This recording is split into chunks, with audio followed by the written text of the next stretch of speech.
Muy bien, seguimos en Entredichos y nuestro bloque político. Estamos un poquito atrasados, pero bueno.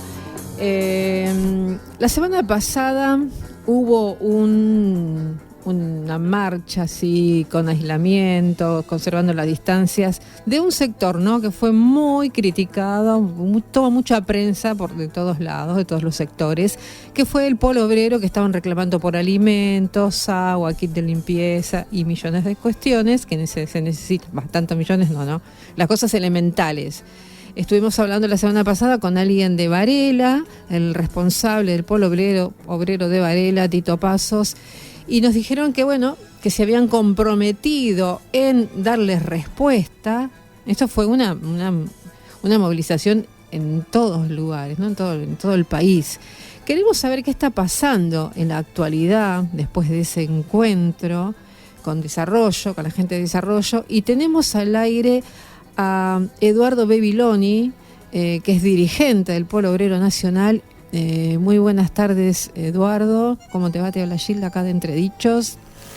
¿Qué tal? ¿Cómo están? Buenas tardes. Buenas tardes. Queríamos saber cuál es la postura de ustedes, ¿no? Hay un comunicado de prensa que vos hiciste llegar. Y bueno, ¿cómo ven la situación? ¿Qué respuestas tuvieron? Ya. Sí, de enorme preocupación. La verdad es que cuando tendríamos que estar cuidándonos en casa, nosotros no somos partidarios de la ruptura de la cuarentena. Sí.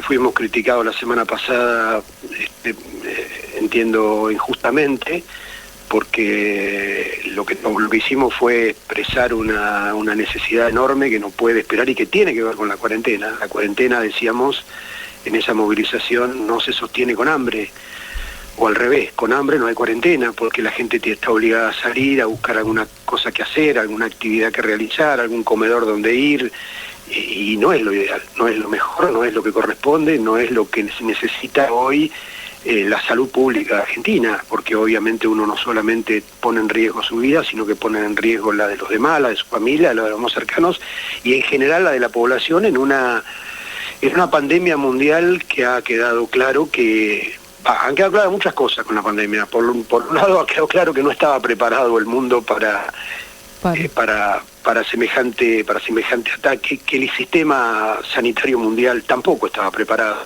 sí, porque todo el tiempo es atacado el sistema de salud pública a través de ajustes, de necesidad de ajustes fiscales, y entonces cuando vienen estas pandemias nos agarramos la cabeza porque no hay presupuesto para comprar respiradores, no hay camas, no sé, qué salir a comprar a la desesperada. Evidentemente, no estoy hablando solamente de la Argentina, estoy hablando en general, sí, de un sistema social que prioriza la ganancia, que prioriza a los que más tienen y que deja de lado a las necesidades populares. Esto es lo que lamentablemente está ocurriendo en muchos casos en el país, a pesar de toda la propaganda que hay. Alberto Fernández tiene un planteo de fondo que dice, primero está la salud y después está en los negocios. Sí.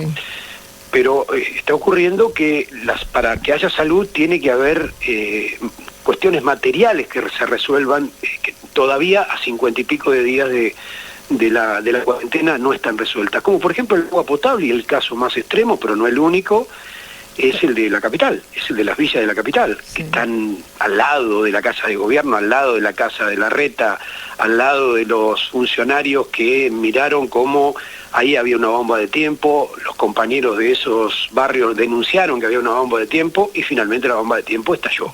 Tal cual, y ahora, sí, como todos sabíamos, eso pone en riesgo la propia situación sanitaria de la capital y se está discutiendo si no se retrocede ahora en las medidas de liberación de la cuarentena, de la limitada liberación de la cuarentena, porque ha estallado una bomba, sí, en el medio de la capital, uno de los distritos más ricos de América Latina, no solo de la Argentina.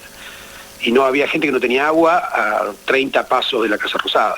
Eso es de una enorme responsabilidad o de irresponsabilidad del gobierno nacional y del gobierno de la capital, que se echa mutuamente la culpa, pero finalmente ambos son responsables. Uno porque es el responsable del distrito y otro porque es el responsable nacional. Nadie se puede hacer distraído con lo que estaba ocurriendo en las villas de la capital. De manera que, bueno, Ahí tuvimos que hacer esta movilización porque no están llegando los alimentos a partir de la crisis que se desenvolvió, digamos, el Ministerio de Desarrollo Social no tuvo un cataclismo social, tuvo un cataclismo de corrupción hace un mes atrás, cuando se descubrió que los funcionarios compraban a 3 veces lo que nosotros compramos en el almacén a un precio normal. Claro.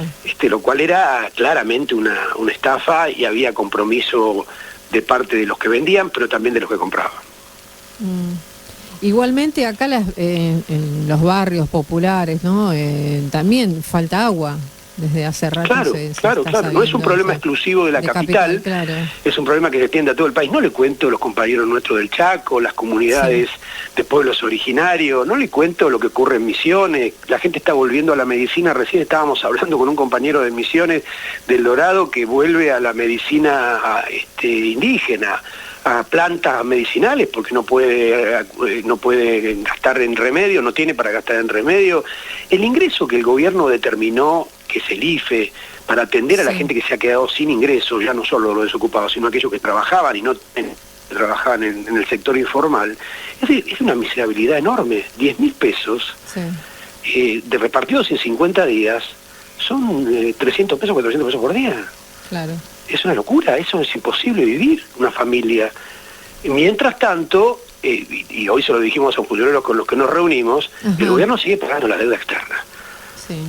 Es asombroso que estemos discutiendo que en este país se esté pagando la deuda externa a multimillonarios que tienen tenencia de esa deuda en el medio de esta crisis.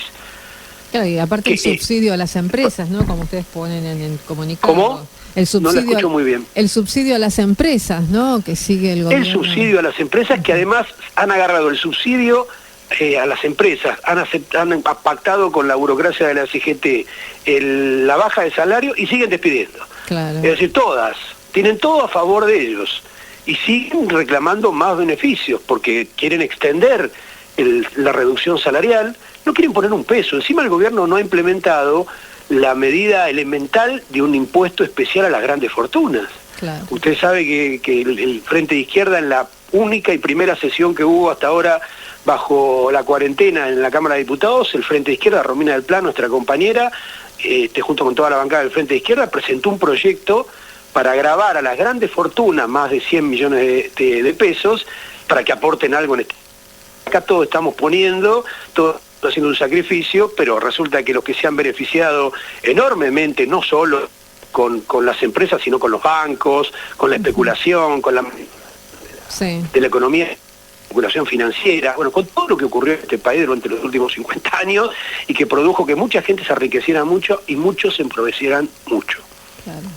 Y ahora como que este coronavirus ha puesto al descubierto, al desnudo, toda una situación que ya estaba antes, ¿no? Que preexistía, como que... Claro, muy agudo su comentario, porque no es una cuestión que generó el coronavirus, es una situación preexistente que lo que hizo fue, como ocurre muchas veces, correr el velo de una situación de atraso, de falta de infraestructura, de barrios que no tienen agua, de barrios que no existen porque son chapas, son cuatro latas en donde vive una familia sin nada, sin terreno para poder vivir, para poder desarrollarse, para poder plantar y cosechar algo, toda una cantidad de situaciones sociales gravísimas que muchas veces están ocultas detrás de otras informaciones que privilegian los medios, y ahora ha surgido a partir de la pandemia una realidad que muchos no querían ver, que muchos gobiernos ocultaban o que minimizaban. Claro, tal cual. ¿Y ustedes qué piensan? ¿Qué piensan de esta flexibilización de la cuarentena por la cuestión de la economía? Algunas se empezaron a designar más... Claro. No están dadas las condiciones, porque las condiciones para que eso efectivamente ocurra tiene que ser que sepamos que no vamos a volver atrás y la población tiene que tener garantías de que no va a ir a trabajar y se va a morir en el intento, porque además va a afectar la economía. Los economistas llamados liberales o burgueses, como se les quiera llamar, están todo el tiempo insistiendo de que la economía se va a destruir si no se rompe la cuarentena. Ahora, si se rompe la cuarentena y la gente se enferma, la economía va a retroceder aún más. Sí.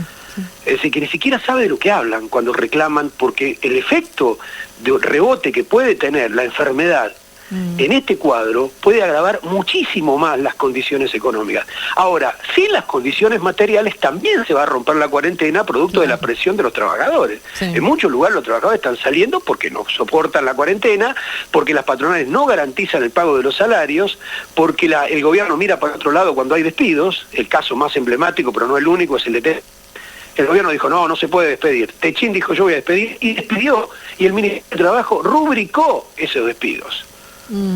Entonces así es insostenible. Por lo cual el gobierno es rey de una política de las patronales, de las empresas, de los bancos, que está al servicio populares. Claro.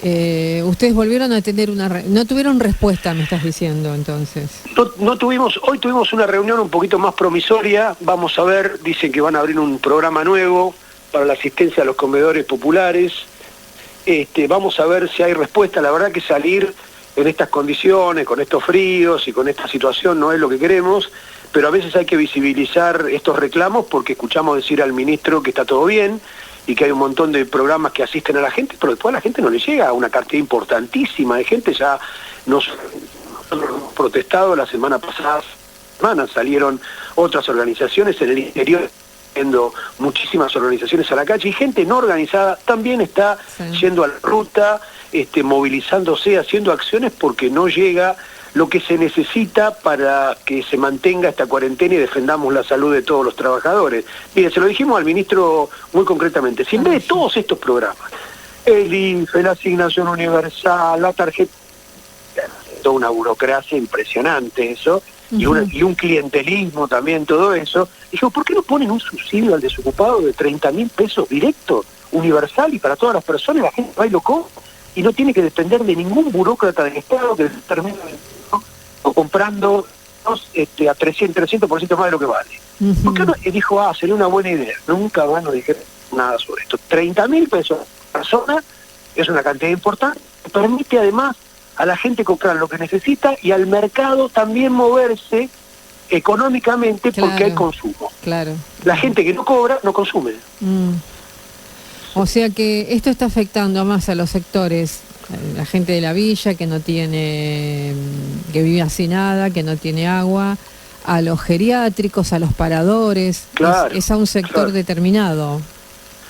Más que terrible, nada, ¿no? Terrible. No, es los sectores, sobre todo los sectores que no tienen condiciones económicas. Después están los problemas sanitarios como los geriátricos, pero los que no tienen condiciones económicas están obligados a salir a la calle, están obligados a hacer algo, están obligados a buscar el agua. Es esto cosa. Nosotros nos imaginábamos que declarada la cuarentena iban a recorrer los barrios camiones con alimentos, con agua, con alcohol en gel, con las cosas que necesita la población. A cambio de eso, los únicos camiones que vimos fueron los de la policía y los del ejército, que no precisamente están ahí repartiendo comida. Es falso que el ejército esté repartiendo comida, lo discutimos inclusive con un responsable de la seguridad federal que se llama Gustavo Fuchs, que le preguntamos sobre los camiones del ejército, dice que el ejército no tiene capacidad logística para atender los comedores populares, apenas tiene 7 cocinas. Es decir, que la presencia del ejército en los barrios tiene que ver con un problema de otro tipo, con una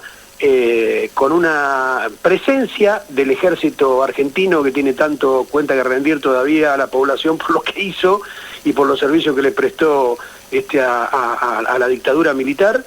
Tiene que estar en los barrios como una presencia política, no porque atienda socialmente a nadie. Son muy minoritarias las cocinas que tiene. El mismo secretario de Seguridad Federal nos reconoció que tiene apenas 7 cocinas para todo el país, que atienden a 500 personas. Imagínense que eso es nada. No alcanza, claro, tal cual. Es decir, que la presencia del ejército es simbólica y es un mensaje. Está el ejército en las calles. O sea que ustedes la semana que viene van a otra vez intentar movilizarse de alguna forma para... Mire, esperemos que en estos días, a veces los comunicados sirven para eso, el gobierno reflexione, nos convoque, nos dé un cronograma de entrega a comedores populares que hace 40, en algunos casos 50 días que no reciben alimentos, y no tengamos que volver a salir. Si no hay una respuesta en los próximos días, todavía quedan varios días, sábado, domingo, nosotros tenemos el teléfono abierto siempre, porque estamos todo el tiempo, todos los días, no hay sábado, no hay domingo, peleando en cada barrio contra la enfermedad, contra el hambre. Estamos dispuestos a escuchar una cosa razonable de parte del gobierno que ponga los recursos que se necesitan para aguantar, para poder quedarnos en casa. Los compañeros nuestros cuando escuchan quédate en casa, les resulta casi repulsivo, pues se queda en la casa sin comida, se queda en la casa sin agua, se queda en la casa sin elementos de higiene. ¿Qué hace? No todo el mundo se puede quedar en la casa. Lo que estamos reclamando es que todos nos podamos quedar en la casa, no solamente el que tiene recursos. Repiten, si quédate en tu casa, y como que el que se sale, el que no se queda en su casa es un inconsciente. Claro, una cosa es un irresponsable que teniendo las condiciones no lo hace, y otra cosa es aquel que está obligado a salir porque no tiene respuesta a lo mínimo, a la comida, a los elementos de higiene. Eso es elemental para una población que está muy, muy abandonada. Bueno, entonces ustedes todavía estarían viendo qué es lo que está pasando, están esperando una Nosotros respuesta. Ya tenemos votada la medida, pero siempre tenemos, por eso largamos los comunicados, para que el gobierno se entere que la cosa está mal, y que la población se entere que la cosa está mal, y que si no tenemos más remedio vamos a tomar medidas de fuerza, como hacemos siempre, porque no es lo que nos gusta, no es que hacemos esto por gimnasia o por deporte, pero es inaceptable que la gente esté esperando un plato de comida en una lista, en una fila, y cuando llega el turno se le acabe y no tengamos nada para darle. No, es intolerable para cualquier ser humano que tenga un poquito de sensibilidad decirle a alguien que estuvo esperando media hora en la cola, se terminó la comida, no hay más, volvé mañana. Hay listas de espera en todos los comedores populares porque no se llega, a pesar del esfuerzo que hacen los compañeros, porque van a buscar donaciones, porque le sacan algo a algún municipio, porque juntan lo que pueden entre ellos, porque van a comprar al mercado central alguna verdura más barata.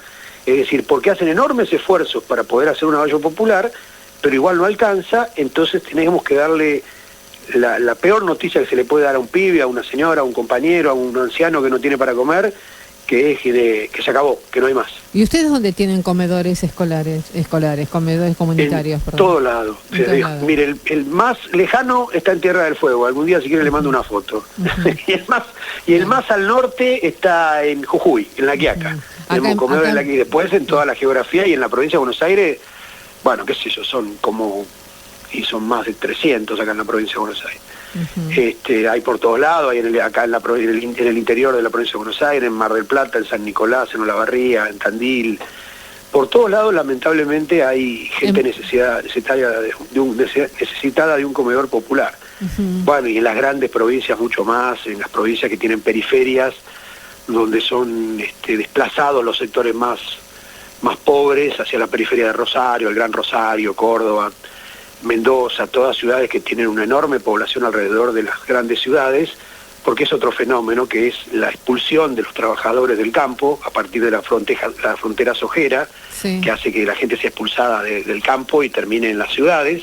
Otra locura de este sistema que no va para más, porque expulsa a los pequeños campesinos y beneficia a los pures de siembra, que son los exportadores, que ahora, por ejemplo, están reteniendo la cosecha a ver si aumenta el dólar. Una locura es esto, sobre que el gobierno no toma ninguna medida. Tal cual. Y acá por el sur también, ¿no? Porque la semana pasada Tito Paso... Bueno, acá en casi todos los distritos tenemos comedores populares, Varela, Berazategui, Quilmes, por todos los barrios, Bosque, por todos los barrios de Caracolito, no me acuerdo de todos los barrios, pero por todos lados hay comedores populares, hay muchísimos acá en la zona sur. Yo soy de la zona sur, yo soy de Bursaco, acá en Loncham tenemos, en Barrio Lindo, en varios barrios acá, en Presidente Perón. En toda la zona sur hay una gran cantidad de comedores populares porque hay una enorme pobreza también y una enorme desocupación que lamentablemente pienso que se va a profundizar en los próximos meses. Claro, sí. Bueno, Eduardo, muchas gracias por tu tiempo y no, al contrario. Esperamos que se dé una respuesta, ¿no? Desde Desarrollo Social que llegue lo que tiene que llegar. Esperemos para que los compañeros puedan tener un plato caliente de comida y poder pasar esta situación tan dramática de la enfermedad que nos amenaza a todos, pero a unos más que a otros. Claro. Algo mínimo, que es algo mínimo, ¿no? Exactamente, lo mínimo, lo básico para poder aguantar esta situación tan difícil. Está bien. Bueno, muchísimas gracias por tu tiempo. A ustedes, un abrazo. Hasta luego. Gracias.